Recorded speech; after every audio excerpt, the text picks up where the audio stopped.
Hola, hola, ¿qué tal? ¿Cómo están? Bienvenidos al Bazar de los Perdidos. Este es su espacio de expresión y encuentro filosófico, donde hablamos de todo un poco y pasamos un rato agradable, aunque caótico, pero es la intención que hagamos colectivamente catarsis, cada quien desde su perspectiva de vida. Y bueno, hoy estoy bastante feliz de guiarlos en este camino que tomaremos para hablar del tema del día. Es un nuevo episodio, una nueva oportunidad de profundizar por gusto, por puro ocio, en cosas que nos competen más de lo que creemos. Hoy hablaremos acerca de la familia, específicamente en el punto en donde solemos llamarles a los familiares tóxicos o incómodos. Creo que todos hemos tenido en algún momento, pues, un familiar incómodo, y con familiar puede ser un primo, un tío, puede ser la mamá, puede ser una hermana, sin fin de posibilidades de sentirnos incómodos con la presencia de alguien. Y hablaremos de la familia en un sentido bastante atemporal, diría yo, porque el concepto de la familia es de lo más antiguo que tenemos, pese a que en nuestros inicios de socializar como seres racionales éramos un poco solitarios, pero siempre había un vínculo que necesitábamos mantener para subsistir. Y por supuesto que más de 2 personas, pues ya cuenta como una familia, ¿no? Estamos hablando en este caso particular de la familia de sangre, la familia que nos da la bienvenida a este mundo y que nos educa. Respecto a esto, podemos preguntarnos qué es lo que se ha dicho sobre la familia en la filosofía. Pues bueno, hay un sinfín de filósofos que abordaron este tema, pero cabe señalar que hay un número muy, muy reducido que profundizó en ello, en el tema de la familia. ¿Por qué los filósofos les ha costado tanto trabajo expandirse cuando les preguntan sobre la familia? Si bien puede ser una pregunta con tintes quizás psicológicos, es curioso y creo que también bastante apropiado que lo hablemos. Hace unos años, y les voy a contar un poco una anécdota que tuve y que, vaya, me pareció insípida en su momento, pero que con los años fue pues cobrando fuerza. Hace unos años, cuando yo todavía era estudiante de la carrera de filosofía, lo sigo siendo, pero ya no voy a un salón de clases, me encontré con una psicóloga. Era una psicóloga joven y ella me habló acerca de los desórdenes mentales que los filósofos teníamos, y le pareció a ella como muy oportuno pues contarme de esto porque me preguntó qué estudiaba y yo le dije. Entonces me dijo, mira qué interesante, nosotros los vemos bastante, los estudiamos bastante. Y le dije, mira, pues tenemos mucho más en común de lo que crees, ¿no? Y me dice, sí, fíjate que también estudiamos los desórdenes mentales. Entonces yo, pues por supuesto me reí un poco y le dije que pues nosotros no estudiábamos los desórdenes mentales, porque entonces seríamos pues más una psicología que una filosofía, ¿no?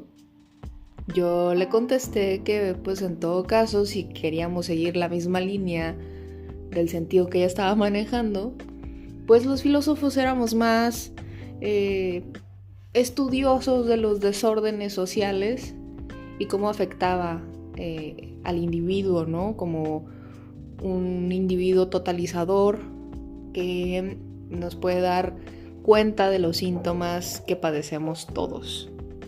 Entonces en ese sentido fue que se desarrolló la conversación, pero la plática tomó un camino interesante porque yo le pedí que me explicara por pura curiosidad, ¿no? ¿Qué cosa analizaban ellos acerca de los trastornos mentales de los filósofos? Y me dijo que pues era demasiado complejo para ella explicármelo. Pero sacó una frase muy esclarecedora. Y recuerdo textualmente que me dijo: todos los filósofos son simples hombres con emociones confusas.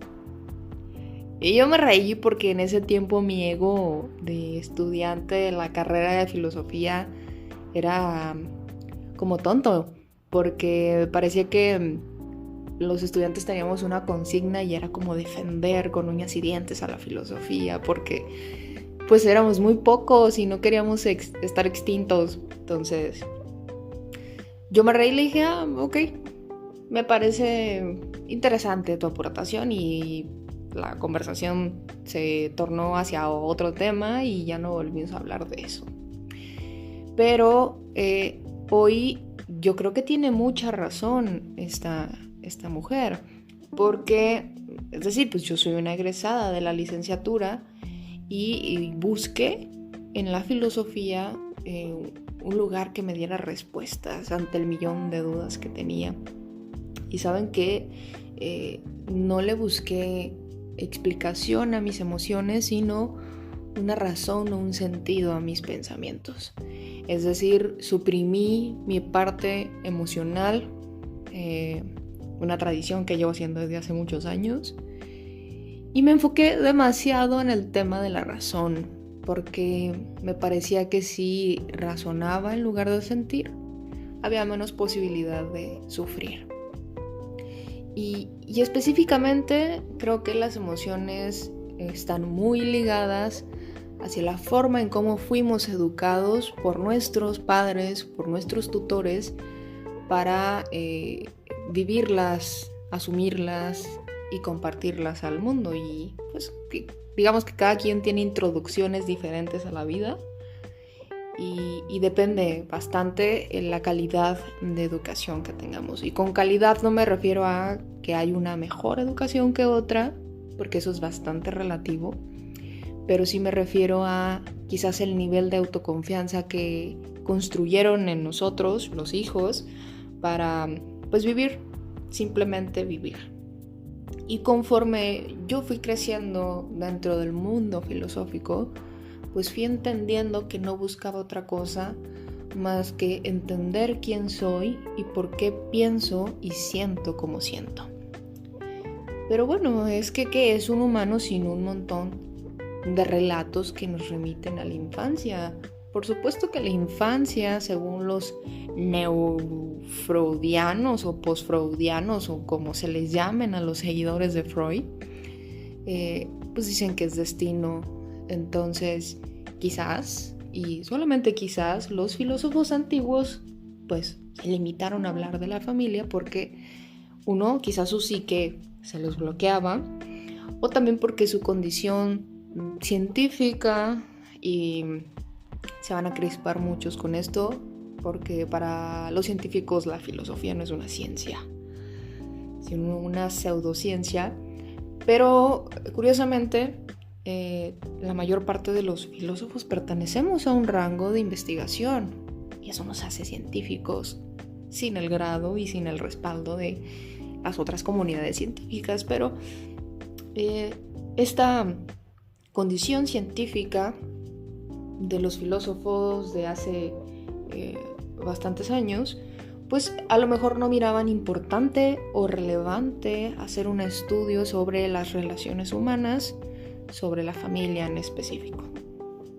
En fin, cualquiera que haya sido el caso, es gracioso darnos cuenta que uno, por ejemplo, de los diccionarios más importantes sobre filosofía, un libro grande y pesado, más grande y pesado que el Atlas que llevamos en sexto de primaria o quinto de primaria, sobre este autor de Nicolás Abagnano, Pues de sus 1103 hojas, solamente le dedicó la ridícula cantidad de 2 párrafos al significado de familia. Y hay otros diccionarios más que siguen sin dar una explicación precisa acerca de familia. Y lo cual nos dice un montón de cosas, ¿no? Sigue como impulsando esta idea de que los filósofos hemos saltado temas emocionales para obsesionarnos con temas racionales. Aunque yo ahí tengo mis réplicas también al respecto, luego se los cuento. Igual, si nosotros buscamos en internet la definición filosófica de familia, lo reduce a un simple concepto llamado célula de sociedad. Y lo digo simple, sé que se puede profundizar bastante con el concepto de célula de sociedad, pero imagínense que a alguien muy ajeno a la filosofía de pronto le interese tener una concepción filosófica de un concepto y googlee qué es familia según la filosofía. Y lo primero que le diga y lo poco que le diga es célula de sociedad. Pues contribuimos a este círculo vicioso de decir y no decir nada, de entender y no entender nada y de guardarnos demasiada información para nosotros mismos. Y sí, esto es, por supuesto, una crítica hacia mis colegas filósofos. En fin, de ahí, más tarde que temprano, también podemos ver que hay cientos de investigadores que publican en prestigiadas revistas filosóficas y basan toda su investigación, valga la redundancia, en Platón y Aristóteles para fundamentar su desarrollo del concepto de familia. De nuevo, Platón y Aristóteles ganan la carrera en la profundización de temas bastante cotidianos, porque no es un tema, es decir, no estamos hablando de la energía negra o de la materia negra del universo, estamos hablando de algo que vivimos y que es lo primero que vemos cuando nacemos, que es pues una familia, unida o desunida, pero una familia. Y para esto será necesario que hoy hablemos de qué cosas dijo Platón sobre la familia y por qué ha generado tanta polémica. Digo, esto es curioso porque, pues por supuesto que nosotros somos bien polémicos, porque generalmente como no estamos muy de acuerdo con ciertos temas. Y eso es bueno porque al final crecemos, porque somos contreras ante lo que se ha construido como prejuicios, ¿no? Universales y válidos y aceptados por todos. Y bueno, ¿qué dijo Platón sobre la familia y por qué ha habido tanta gente que lo ha amado, tantos pedagogos que se han inspirado en él y por qué la iglesia lo odia? Hay varias rupturas que hace Platón de una manera pulcra, como él lo suele hacer, e incisiva, que les voy a platicar un poco. De hecho, tengo aquí un extracto del texto o el diálogo de Platón sobre la República, específicamente el libro 5, que dice lo siguiente, y les voy a leer un poco. ¿Serán una familia solo de nombre o en todas sus acciones serán fieles al nombre? Por ejemplo, en el uso de la palabra padre, se cuidará a un padre implícito y la reverencia filial y el deber y la obediencia a él que ordena la ley, y se debe considerar al infractor de estos deberes como una persona impía e injusta que probablemente no recibirá mucho bien de mano de Dios o del hombre. ¿Serán estas o no las tensiones que los niños escucharán repetidas ocasiones en sus oídos por todos los ciudadanos acerca de aquellos que se sienten intimidados con ellos para ser padres y el resto de sus parientes? Estos, dijo, y ninguno otro, ¿por qué? ¿Qué puede ser más ridículo que pronunciar los nombres de los lazos familiares solo con los labios y no actuar en espíritu de ellos? Se los voy a traducir, por supuesto, porque Platón tiene una característica de redacción y sobre todo de traducción bastante compleja. Uno tiene que, digamos que, construir con el texto la mejor traducción o significación de lo que intentó decir Platón. Pero en resumen, Platón lo que está abordando en este libro sobre la República es el tema de la convicción o de la obligación. Para Platón es mejor y superior que las cosas se hagan por convicción y no por obligación. Entonces cuestiona bastante el hecho de que un niño nazca obligado a decirle padre a una sola persona y que no ejerza lo que socialmente se ha dicho que debe hacer un hijo, que es respetar, entender, acordar, asentar, cuidar a los padres o al padre, tenerle un respeto, una veneración casi. Y bueno, Platón pregunta, ¿no es esto algo impositorio? ¿No es esto algo que se sale de la propia voluntad humana? Es decir, porque estamos obligando a nuestros hijos a que nos llamen de un nombre determinado y no los estamos educando a que aquello que ellos socialmente deben de hacer, lo hagan porque quieren hacerlo, porque les nace hacerlo. Platón es un hombre, un filósofo que en todas sus reflexiones filosóficas invita a quien sea que lo esté leyendo y obviamente a todos los filósofos que estaban a un lado de él y que hacían sus pachangas y hacían sus banquetes para filosofar, a hacer las cosas por convicción, casi por un tema de quizás pasión, aunque el concepto de pasión choque con el ideal de Platón. Pero utilizo la palabra para comunicarnos, aquellos que me están escuchando y yo, y entendernos un poco mejor. Entonces, Platón es el primer hombre en la historia del que nosotros tenemos conocimiento que cuestiona a la familia y cuestiona las relaciones familiares. Y pasaron muchos años hasta que alguien lo volviera a hacer de nuevo.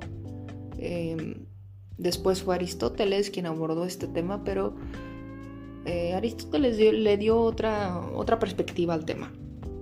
Pero Platón, siento que en su sentimentalismo por apegarse a la razón, casi a un deber ser kantiano, hace estas preguntas y cuestiona las estructuras sociales y familiares para liberar a las personas del yugo al que somos sometidos desde pequeños, desde niños. Hay otros parágrafos que, pues por supuesto, serían interesantes de leer, pero les voy a dar una introducción más traducida por mí y hablemos también de otro concepto que rompió paradigmáticamente Platón, y es el del matrimonio. Y aquí es donde les decía hace rato, aquí la religión judío-cristiana católica, bastante popular en nuestro Latinoamérica, pues dieron de gritos con Platón, porque en muchos estudiosos de Platón se habla acerca de la pretensión platónica de romper no solamente con la familia, sino con el matrimonio en específico. Platón tiene una utopía social que podemos leer en el mismo Diálogo de la República, donde describe cómo sería para él la sociedad perfecta. Y es un tema que se ha debatido no solamente en la filosofía, sino en las ciencias de la educación, en la psicología, en la antropología, en un montón de ciencias y disciplinas que tratan de entender el porqué de la sociedad.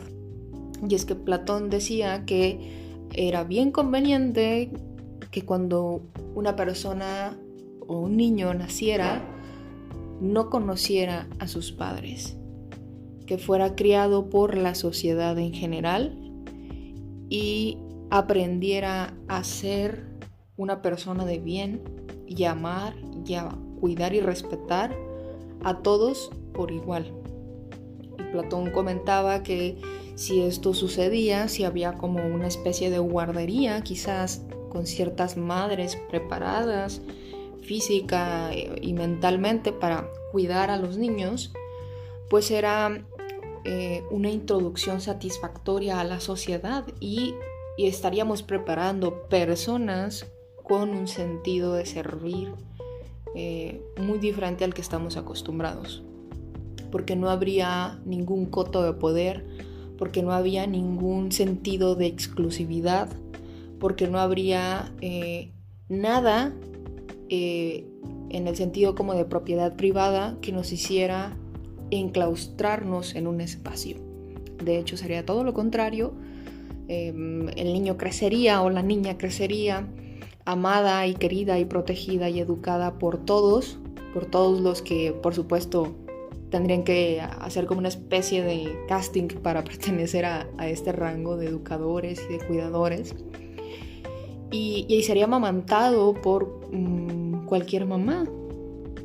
Y no necesariamente su madre biológica tiene que estar ahí. Quizás si simplemente procreó y entregó a la sociedad, al Estado, su hijo, y se encarga de ahí en adelante todos los demás en criarlo y cuidarlo y amarlo y educarlo. Entonces esta primera idea platónica de una familia comunitaria trascendió bastante y hasta la fecha siguen siendo teorías o posturas sociales que se discuten en diferentes como posturas políticas, ¿no? Como el socialismo, el comunismo, incluso el neocapitalismo también tiene como ciertas pretensiones de estudiar el caso de Platón.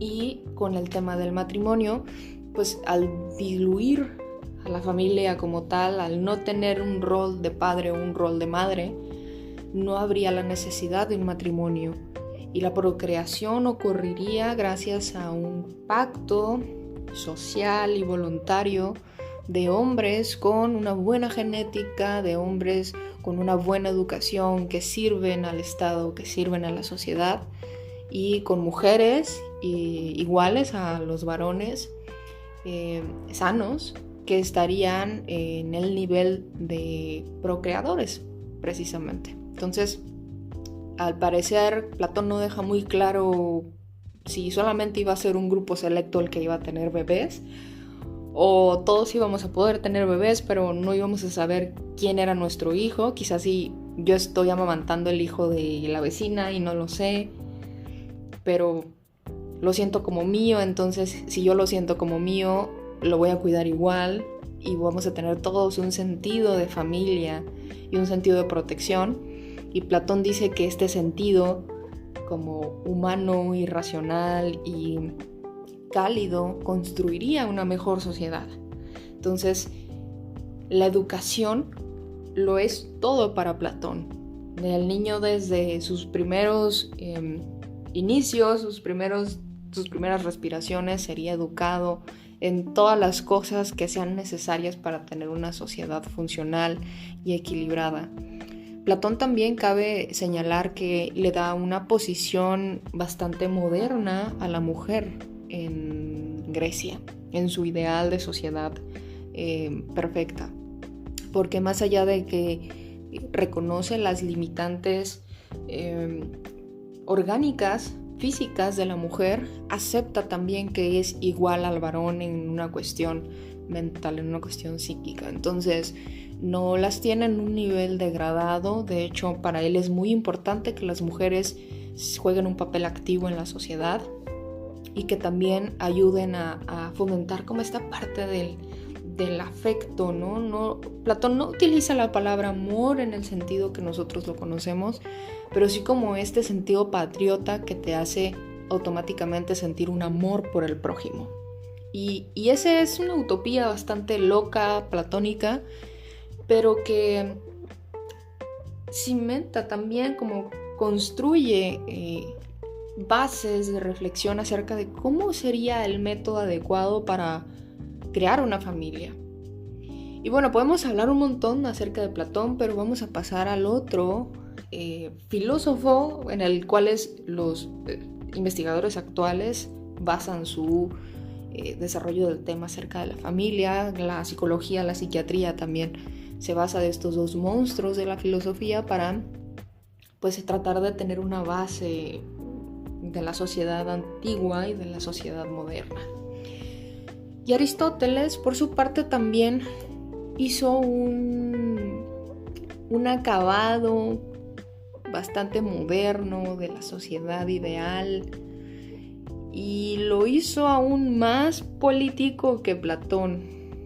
Y parece que esto es imposible porque Platón de pronto hizo una política de la familia muy interesante, pero Aristóteles dijo: a ver, compromiso, querido Platón, yo estoy más actualizado que tú y más estructurado, y vamos a ver de qué mala postura tuviste en tu república para pues yo refutarte. De hecho, Aristóteles refuta mucho a Platón en sus diálogos, y no es la excepción con el libro de la política de Aristóteles, que así se llama precisamente, la política de Aristóteles. Y hay cuestiones interesantes que vamos a poner sobre la mesa ahorita con Platón. Les voy a leer algunas de las extracciones más interesantes que hice del libro de la política. Lo pueden encontrar en cualquier edición. Yo les aconsejo con todo mi corazón que, si están interesados en entender la construcción de la familia y de la sociedad y de la política que hasta la actualidad tenemos, lean a Aristóteles. Es bien importante hacerlo para entender por qué estamos como estamos y por qué es difícil reestructurar nuestra sociedad.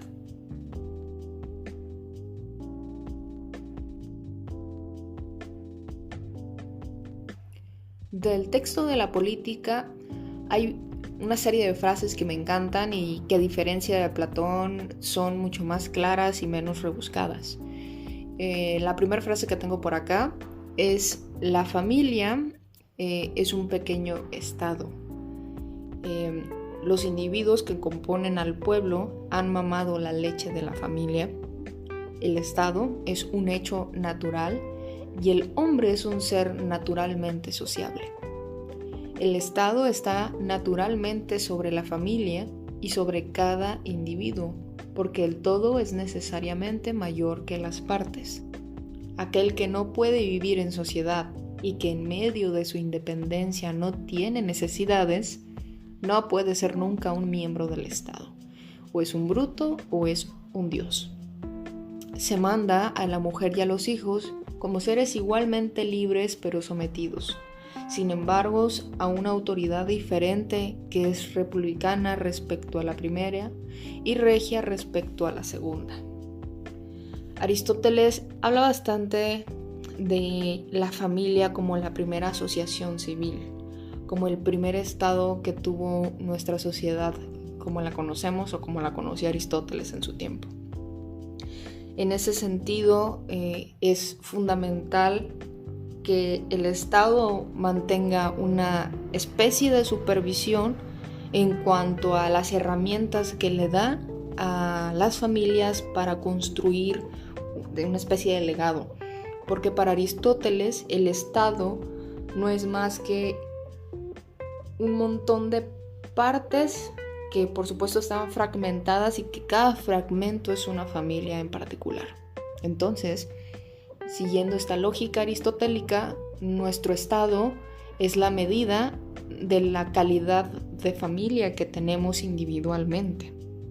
Es decir, si nuestra comunidad está compuesta por la mayor parte de la familia que es ignorante, es decir, que no tiene educación y que es de escasos recursos, pues por supuesto que ese cúmulo de familias de nuestra comunidad forma nuestro estado, y nuestro estado está caracterizado por estas peculiaridades de las familias individuales.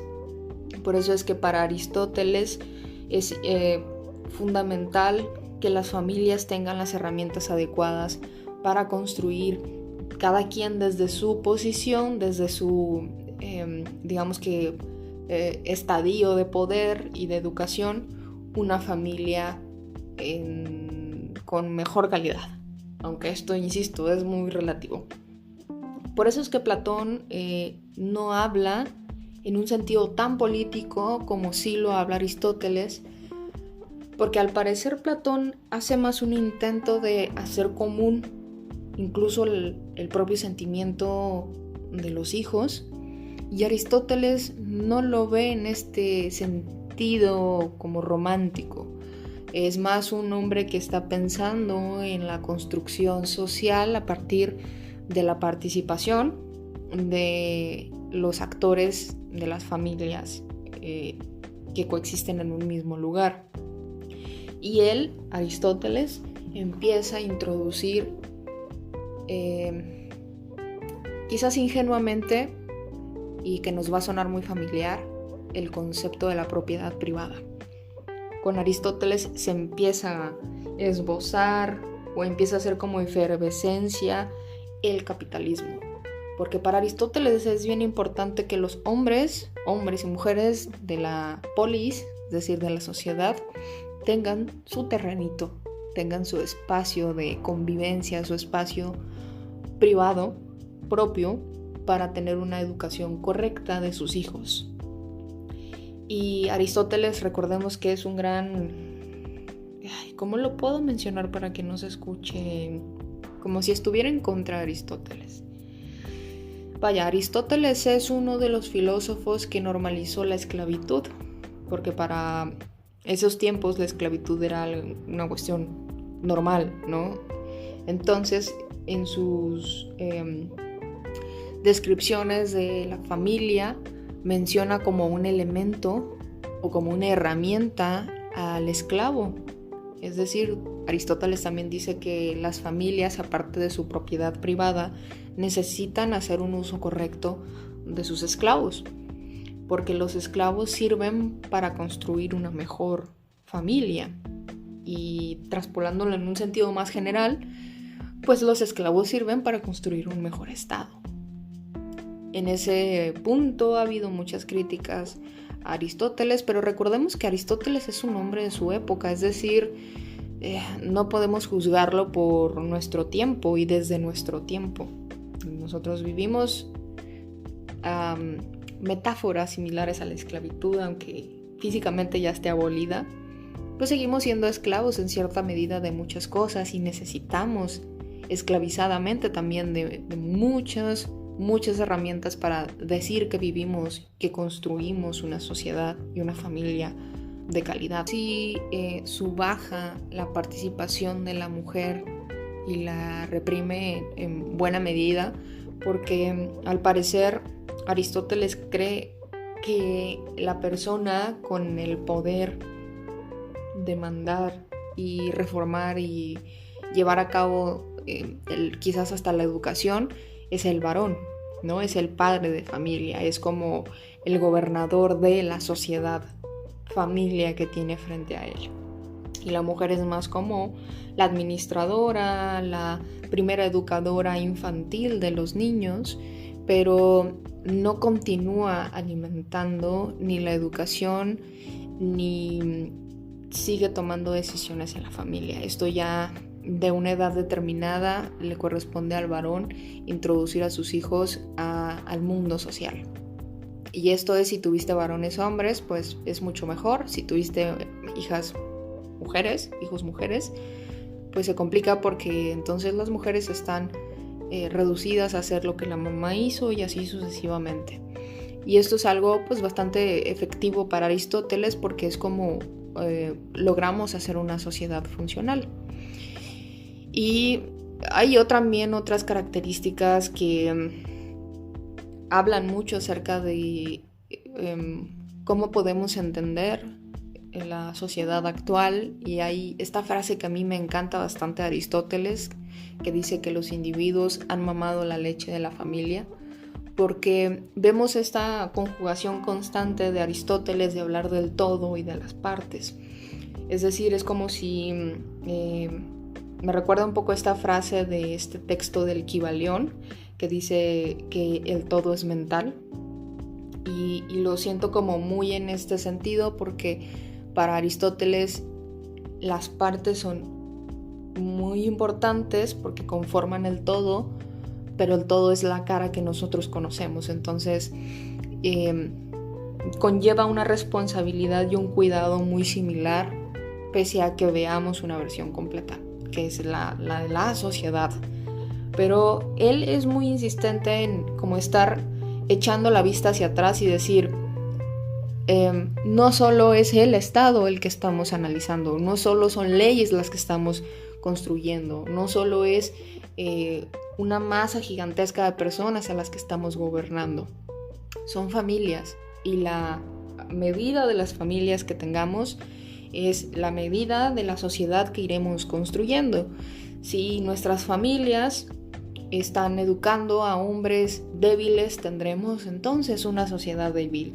Si las familias están permitiendo los vicios y las adicciones, entonces nuestro estado, nuestra sociedad será un estado vicioso y adictivo, ¿no? En el sentido en que lo hablo. Y Aristóteles es bastante acertado en muchas cosas. Insisto, los invito a que realmente lean este libro de la política, porque es maravilloso, pese a que muchos politólogos lo critiquen, porque pues intentó llevar a cabo, ¿no? Como poner en práctica su filosofía política con Alejandro Magno, porque era como su asesor de cabecera, y fue terrible. Fue terrible en términos políticos. Alejandro Magno fue desastroso, pero también sabemos que Alejandro Magno tenía un carácter bastante complicado y no sabemos qué tipo de educación familiar le dieron, así que él construyó una sociedad un tanto movediza. Y bueno, ya para tratar de darle conclusión del tema de la familia, hablé, recapitulando un poco, hablé acerca de que los filósofos no hablamos de la familia como deberíamos hacerlo, damos como tintes o brincos sobre el tema, pero no profundizamos como quizás lo deberíamos de hacer, tomando en cuenta que nuestra sociedad está desmoronándose en el sentido de la familia, de la unión familiar, el concepto familiar, los valores familiares, pues están extraños, ¿no? Y prueba de ello es todas estas series de movimientos catastróficos que estamos teniendo. Así que igual y externo la invitación a mis colegas a que profundicemos con el tema de la familia, con el estudio exhaustivo y de campo de la familia. Y bueno, para esto les hablé de Platón y su idea de romper con el matrimonio, su idea de romper con la familia como la conocemos tradicionalmente, sobre el rol de los cuidadores y qué características deberían de tener. Y hablamos también de Aristóteles y su perspectiva muy política acerca de la familia, sobre la necesidad de tener herramientas adecuadas para construir una familia de calidad, sobre el rol que tiene el Estado para con la sociedad y este rol de la mujer o la participación de la mujer dentro de la concepción política de Aristóteles. Y ahora les voy a leer algunas cosas como una especie de recorrido sobre frases que encontré acerca de filósofos, algunos contemporáneos, otros bastante viejos, y que nos dan una perspectiva de cuál es como la postura que tenemos los filósofos en torno a hablar y vivir la familia. Empecemos con este filósofo y político John Brown. Él dice que una familia feliz no es sino un paraíso anticipado. Bastante positivo este amigo. Sigamos con Francis Bacon, este filósofo bastante racional que habla sobre la familia y dice que lo que falta aprender en la familia es que dentro de ella no debe de existir el poder. Mucho de lo que les contaba ahorita, ¿no? Que también era una crítica que hacía Platón hacia la familia tradicional. Luego teníamos a Lao Tzu, otro filósofo de una corriente un poco más oriental, y él dice que la familia supone emprender un viaje hacia la libertad. La libertad y la familia me parece que son dos conceptos que van completamente de la mano. También hay otro filósofo que se llama Michael de Montage, no sé cómo lo pronuncien, que dice que la familia es como una jaula. Uno ve a los pájaros desesperados por entrar y a los que están adentro igualmente desesperados por salir. La libertad de nuevo aparece acá en este concepto. Confucio, un filósofo de más citado por todas las personas conocedoras y no conocedoras de la filosofía, dice que una casa será fuerte e indestructible cuando esté sostenida por 4 columnas: un padre valiente, una madre prudente, un hijo obediente y un hermano complaciente. Sófocles, por su parte, dice que el que es bueno en la familia es también un buen ciudadano. Cicerón comenta: estos son los malos tiempos, los hijos han dejado de obedecer a sus padres y todo el mundo escribe libros. Nietzsche también habló sobre la familia y dice: muchos tienen que hacer los padres para compensar el hecho de tener hijos. Nietzsche siendo tan problemático como siempre. Y finalmente tenemos a esta mujer maravillosa, Simone de Beauvoir, pareja de Jean-Paul Sartre, iniciadora del feminismo intelectual. Y luego les cuento por qué digo feminismo intelectual. Ella dice que la familia es un nido de perversiones.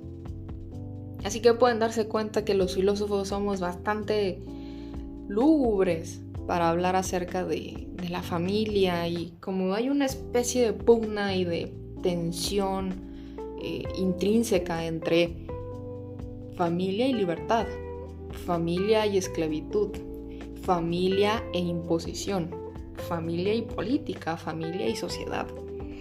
Y es bien interesante porque si hay tantas personas que pueden hacer un estudio digno acerca de la familia y no lo están haciendo, o no se está popularizando y compartiendo como debería, pues quiere decir que estamos enfocados en otras cosas menos evidentes, ¿no? Es decir, nuestra familia es nuestra primera escuela, y es una escuela que marca el rumbo, el destino de nuestra vida. Entonces, hoy vamos a dejar hasta aquí este podcast, amigos.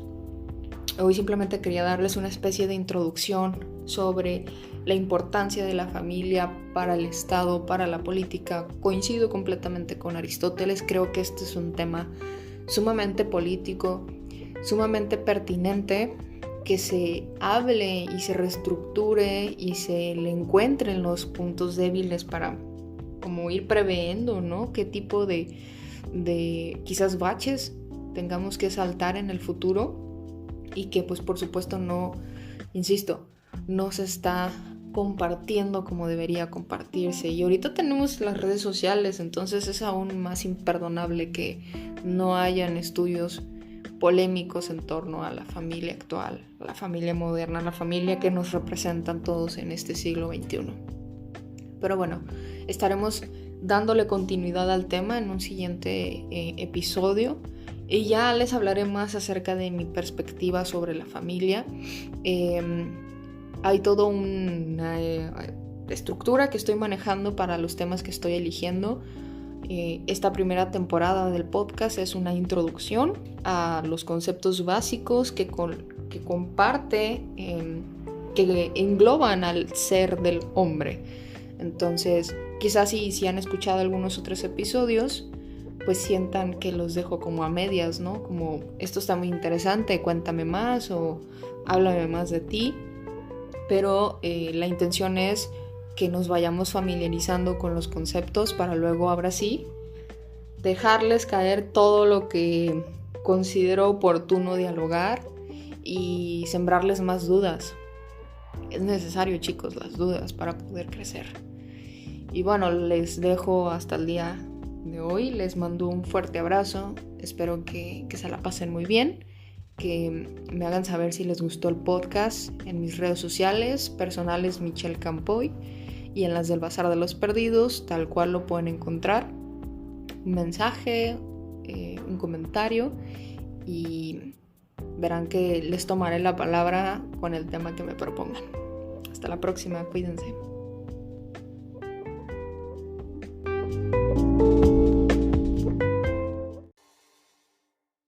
Bueno, hoy creo que por fin vamos a dar comienzo a la grabación. He tenido un buen de complicaciones para grabar este episodio, pero creo que va a salir bien. Y nada, pues bienvenidos al Bazar de los Perdidos.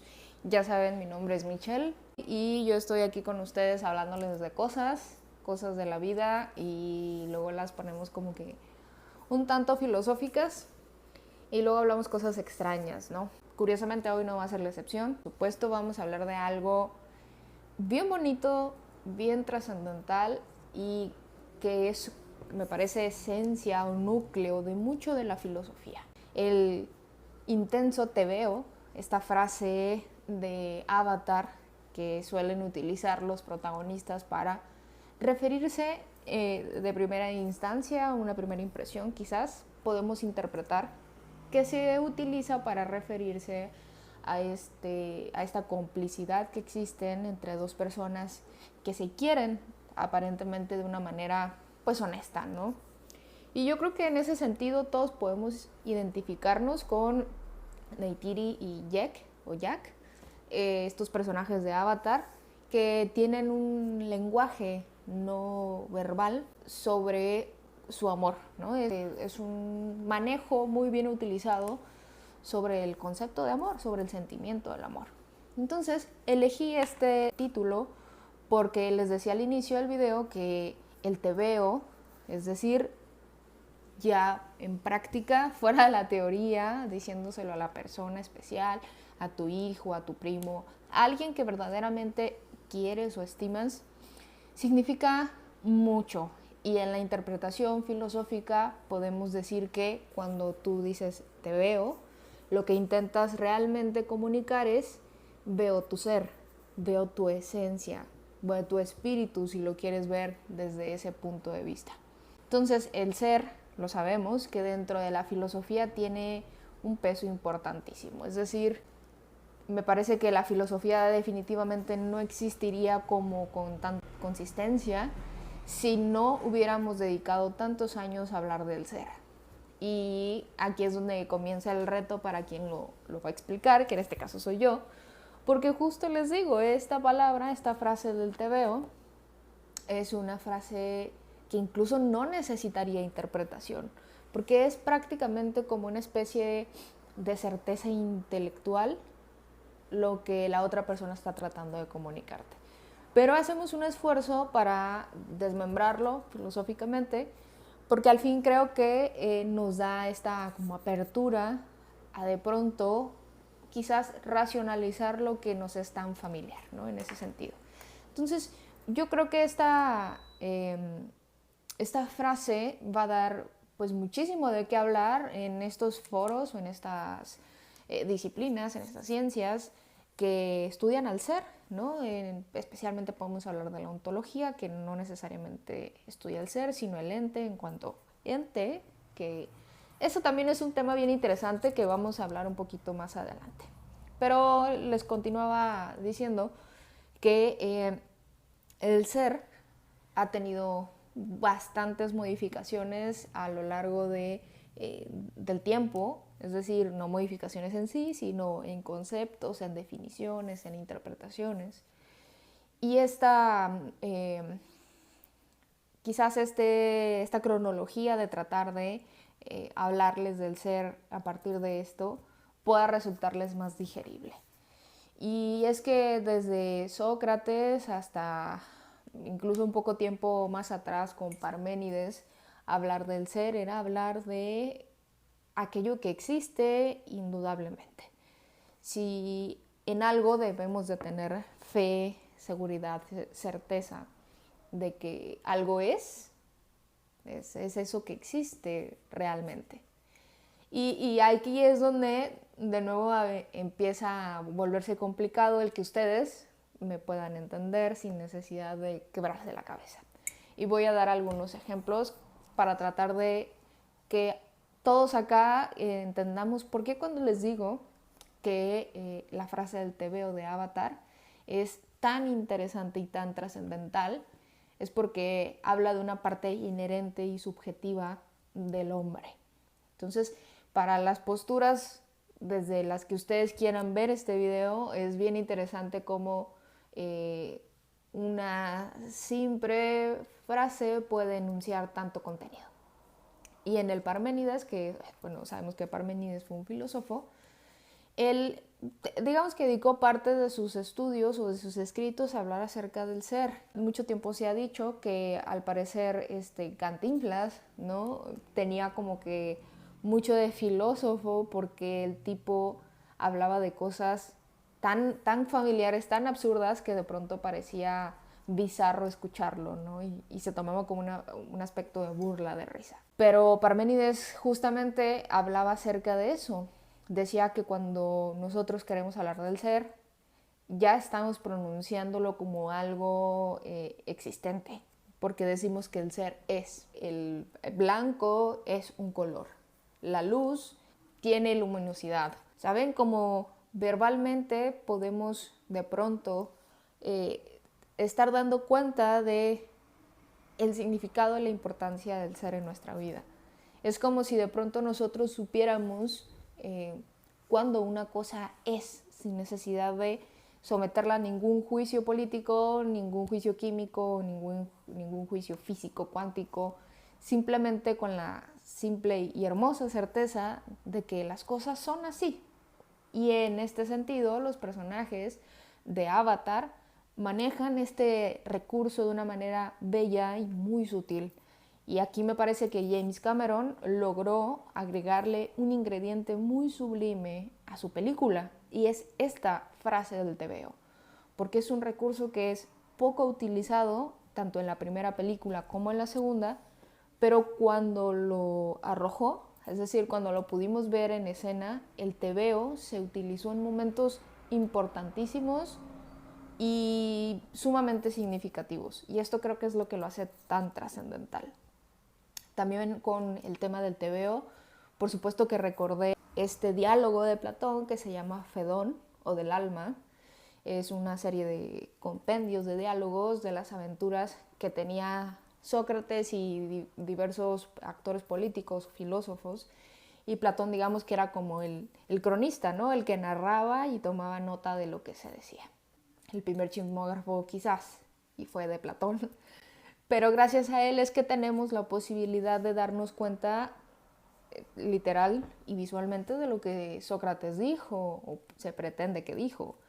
Porque como lo saben, Sócrates fue un tipo que, al igual que Jesucristo, Jesús de Nazaret, no escribió nada, no dejó absolutamente ninguna obra. Todo lo dijo, lo hizo y lo vivió en su momento y no se preocupó por escribirlo.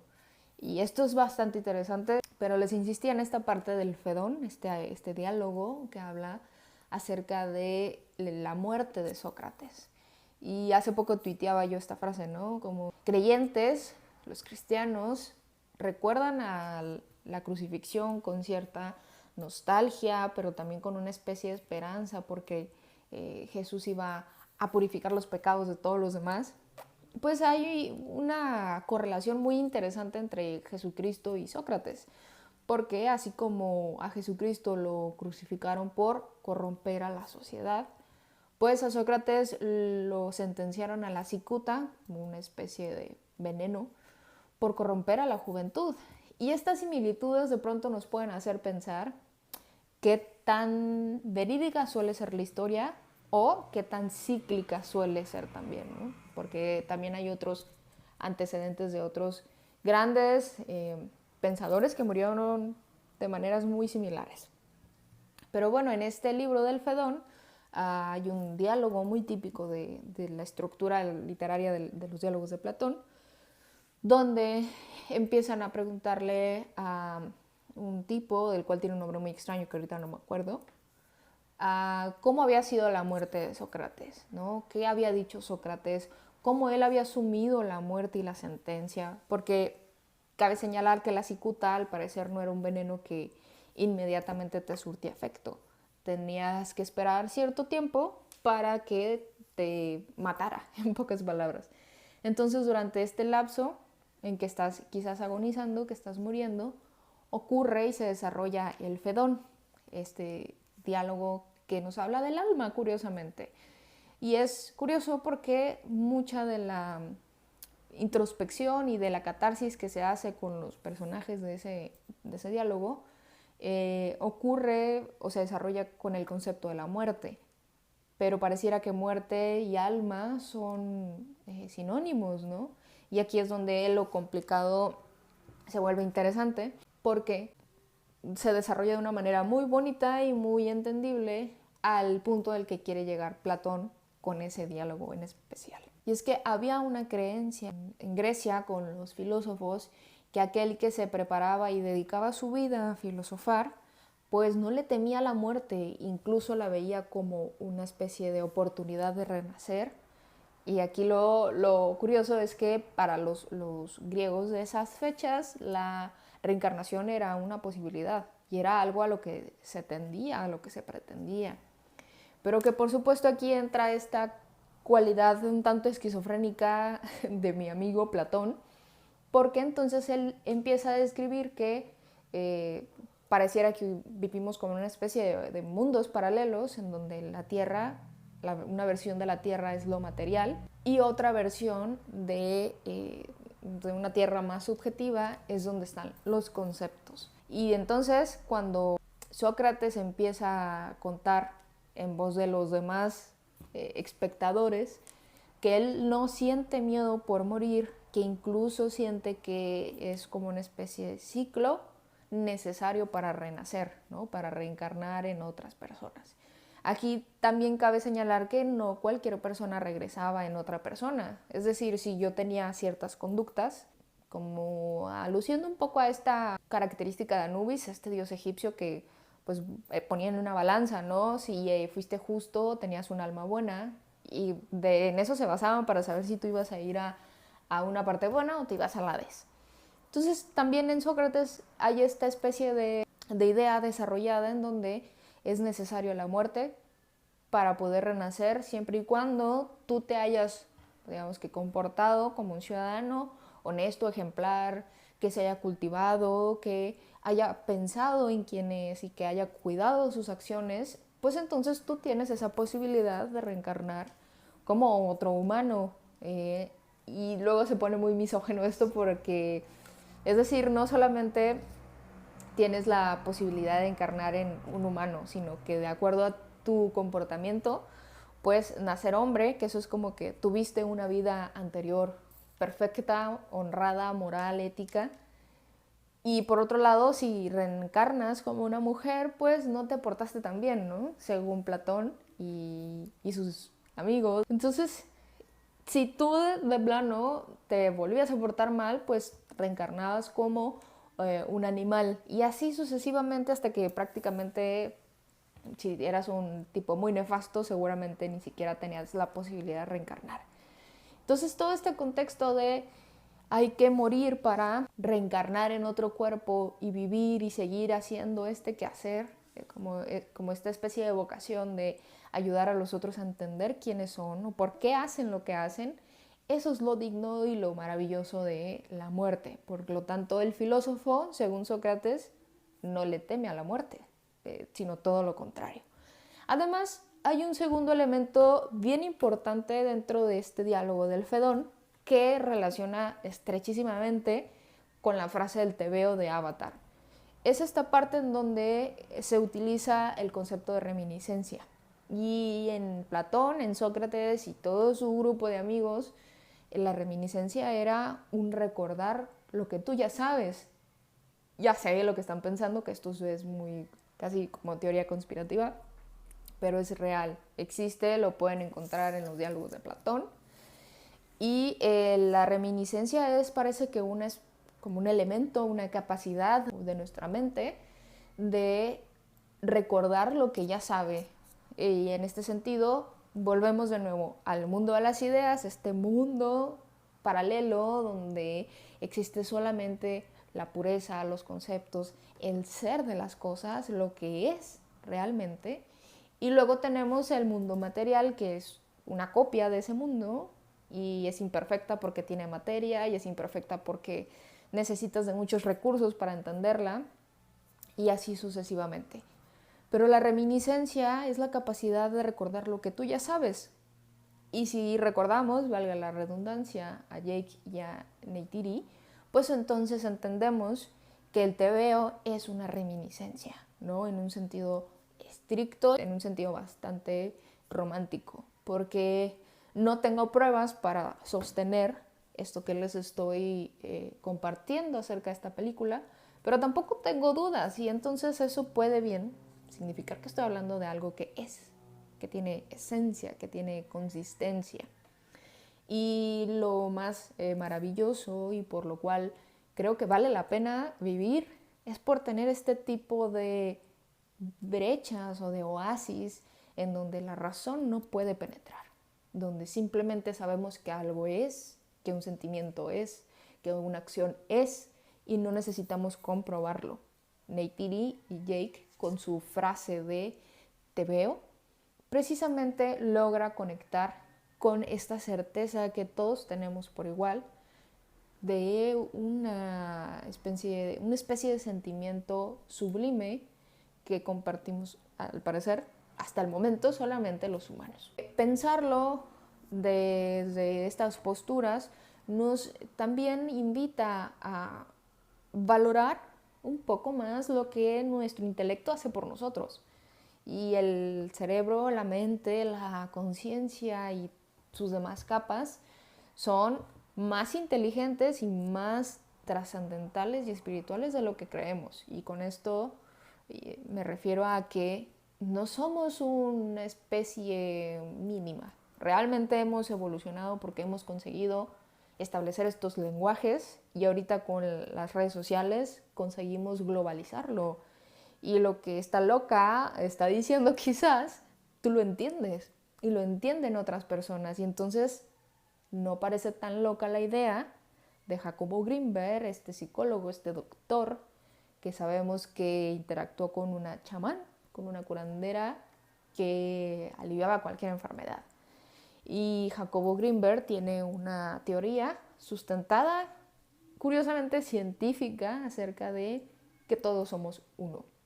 Y cuando conseguimos esa certeza de la unidad, pues es cuando vemos que en el lenguaje hablamos de lo mismo y en el pensar hablamos de lo mismo y en la genealogía, en nuestro árbol genealógico masivo, somos una misma persona y se pone bastante intenso este tema, ¿no? Hoy el tema queda hasta aquí. Gracias por verme. Recuerden que es el Bazar de los Perdidos. Estamos en todas las redes sociales, nos pueden buscar, nos pueden ver. Tenemos otros episodios y esperamos que disfruten este bonus podcast y que les remueva las ganas de volver a ver Avatar. Y cuando escuchen de nuevo esta frase del te veo y resiembre en ustedes la sensación de que entiendes lo que está diciendo inexplicablemente, se acuerden de este video y me dejen un comentario y pues por supuesto lo podemos hablar en otro momento. Nos vemos hasta la próxima.